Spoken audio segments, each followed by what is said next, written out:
Hey guys, it's Kat. I just decided that as I'm sitting out here and it's really nice and I've got some pretty good light, some decent light. Yes, I really am just really white, in case you're wondering. I just thought while I'm out here and my baby's sleeping, I should spend this time to make some videos while I got the chance. So I thought I'd share just a little bit about what's happened to me this year. Some of my friends, if any of my friends are actually watching these videos, will know, but I kind of wanted to share about my bipolar depression and my PTSD. Somebody on Facebook, her name is Kate the Redhead, and Kate the Redhead Vlogs, those are her two channels. She shared her, I think she has PTSD. She shared her story, she shared her story and explained how you don't see a lot of stories about depression or any mental illness online. You really just see all the happy-go-lucky people and life's wonderful. But reality is life kind of sucks from time to time. So I'm just gonna sit here for a little bit and just kind of share what I've gone through, and maybe it can help somebody out. I'm going to share more than just what happened this year. I'll just kind of share overall what's gone on in my life, just kind of to give you a glimpse of an idea. I probably won't share about the PTSD too much. You can just know that I have it. And at some point in my life, after many, many therapy sessions, maybe I can share that with the whole world. I'm just not ready for that yet. But basically, I had a traumatic event happen when I was a child, and I did pretty good at, well, one thing, I hid it. No one really knew that it happened except for me and the person that did it. So I did really good at hiding it. My parents didn't know about it. I hid it. Windy. But I grew up in a Christian home. I went to church. I am a believer. I believe in Christ. I believe that He came and died on a cross for our sins, and that we do nothing to get into heaven except just accept His free gift. So I grew up like that. I had a traumatic event that I hid. I was honestly depressed my whole life. I guess some people in my family have bipolar, and I kind of grew up with the mentality that mental illness was fake.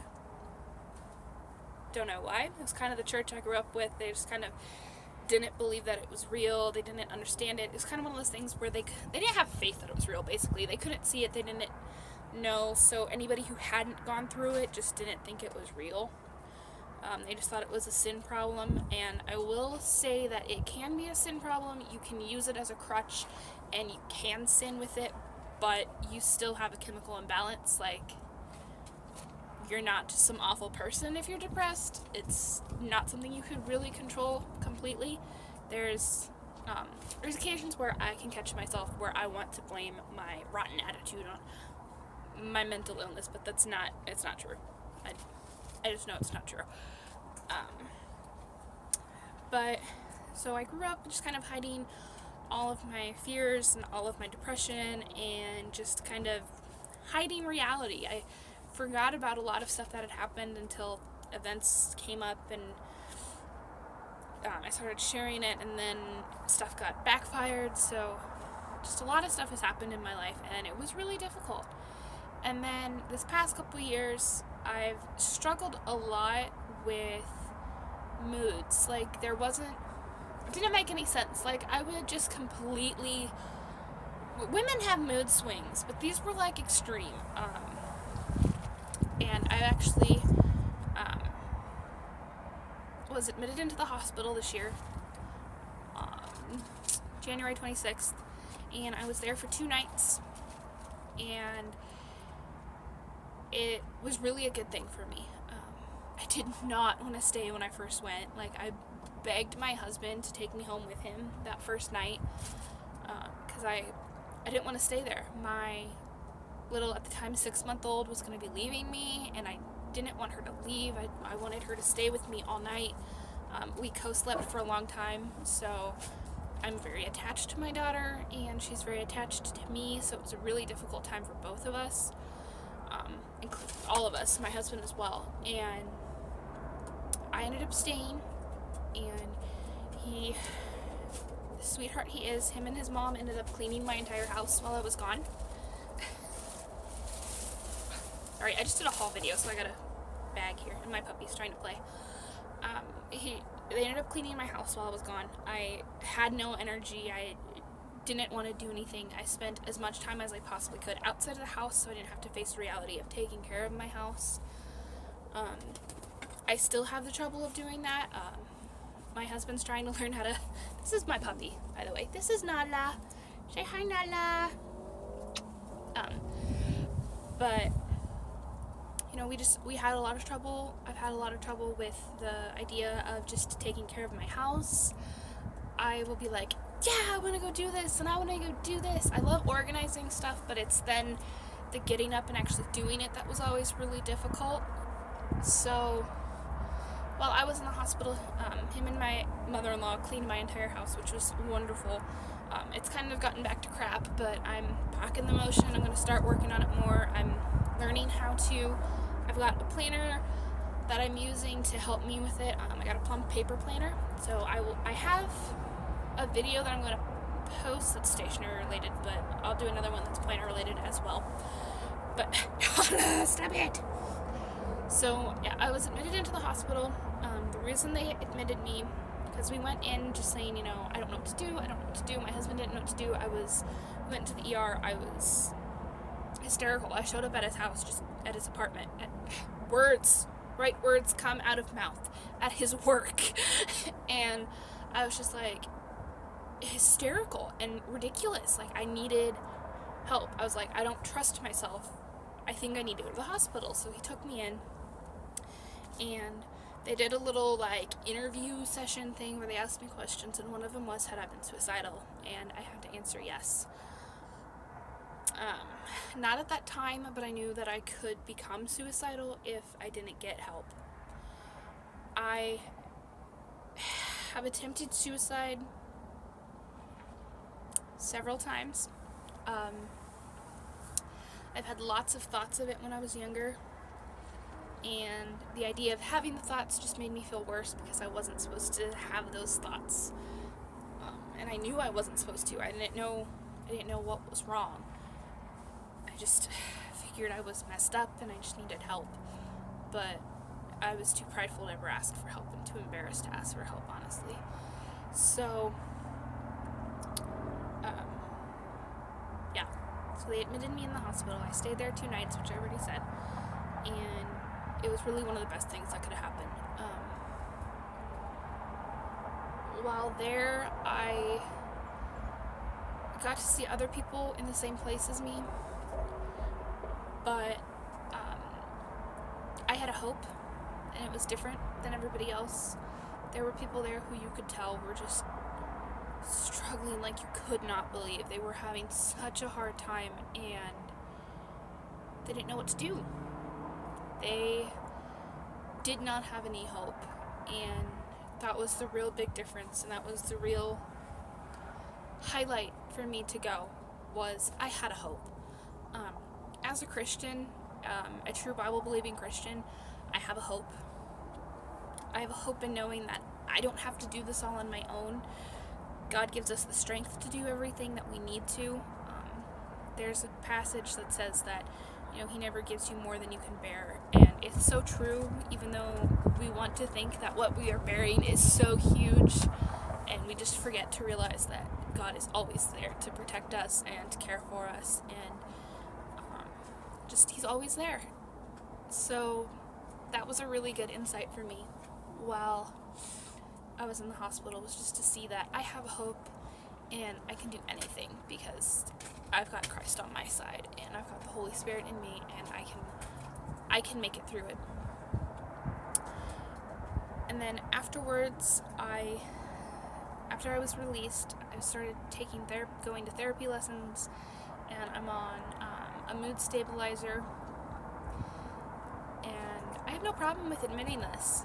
I think a lot of people are really embarrassed, and we shouldn't be embarrassed. Like, I had another sort of meltdown on Monday. My husband had to come home from work early. He was going to come home earlier anyway because I had therapy, but he came home earlier than that, like 2 hours earlier than he was supposed to. So thank you to my husband's boss. You are wonderful. Thank you for letting him come home and stay home with me. But there's just times where I can't handle things, and my daughter decided she didn't want to take a nap, and I didn't know what to do. I also had stuff that I needed to get done in the house, and it wasn't getting done. I couldn't get anything done because my daughter wouldn't let me leave her even to play. She wouldn't nap, she wouldn't play by herself, she just wanted mama. So it was a rough day for me, and I can't really give you any honest reasons to why. It just was. Like, that's the basic things that happen as a parent, is your child chooses not to sleep. Like, whoop-de-doo, like, spend that time with your kid then. But when I get in the mindset of I have to get this stuff done, if I don't get it done, I panic because I feel like I'm failing as a wife and as a mother, even, because I'm like, my job as a stay-at-home mom is to care for my family and to care for my home, and it wasn't happening, and it makes me just explode with emotions from horribly sad to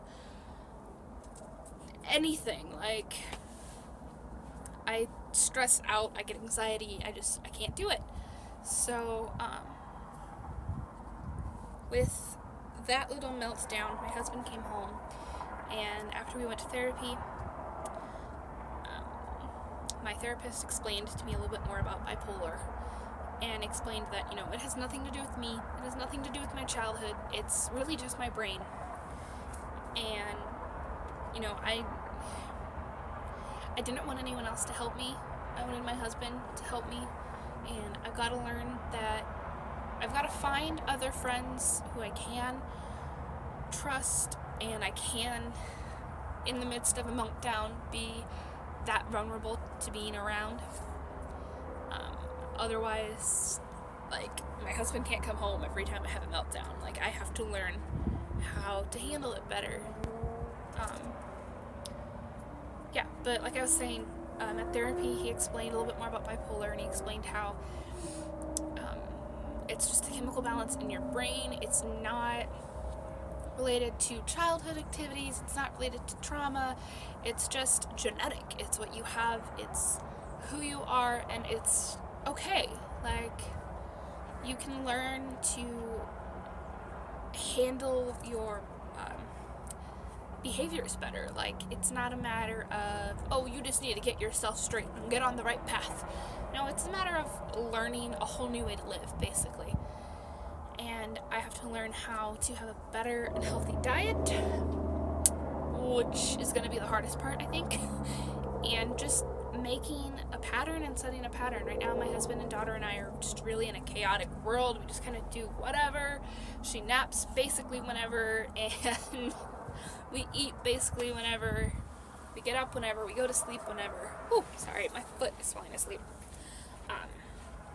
So we just need to set a better standard in our life, and that's what I'm going to be learning how to do. And I'm hoping that I can encourage people here on YouTube and just everywhere in the world, here on the internet, to be honest with yourself, be honest with your family, be honest with your loved ones.